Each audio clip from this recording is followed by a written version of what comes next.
नमस्ते दोस्तों, मैं हूँ आपकी दोस्त आवाज़। उम्मीद करती हूँ आप सब खैरियत से होंगे। चलिए कहानी सुनते हैं। आज की कहानी का टाइटल है समझदार किरण। 10 दिन मायका रहकर किरण अपने ससुराल आई थी।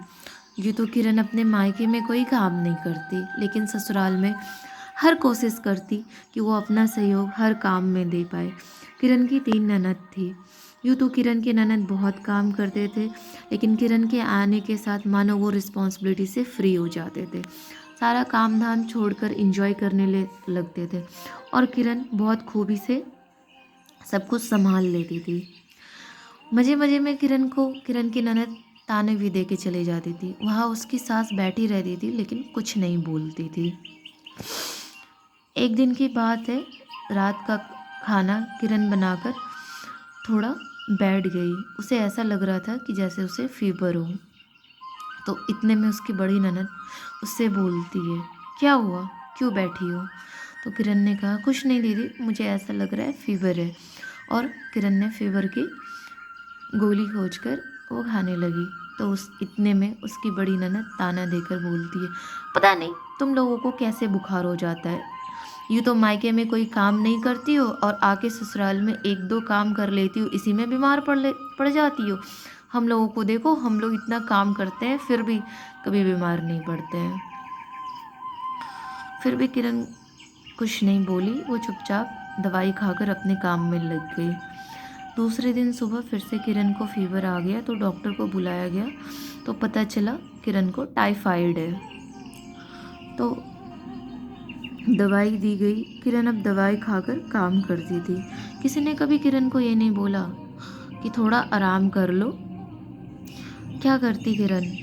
काम तो करना था, वरना कोई एक गिलास भी धोए तो किरण को ताना मिलने लगता था। चुपचाप किरण रोज दवाई खाती और काम करती बिना किसी को कुछ बोले। एक दिन की बात है, किरण की बड़ी ननद को सुबह पेट में दर्द हो जाती है। तो वो आराम से 10 बजे सुबह उठती है। किरण दौड़ी दौड़ी उसके लिए नाश्ता लेकर जाती है। तो बड़ी ननद बोलती है, गर्म पानी भी ले आओ। तो फिर किरण गर्म पानी ले जाकर उसको दे देती है। फिर क्या था, उसकी बड़ी ननद खाना खाकर फिर सो जाती है। जब शाम में उठती है तो किरण की सास किरण से बोलती है, रात को अपनी बड़ी ननद के लिए अलग से खाने में खिचड़ी बना देना, और हाँ, अजवाइन वाली पानी भी गर्म करके रख देना।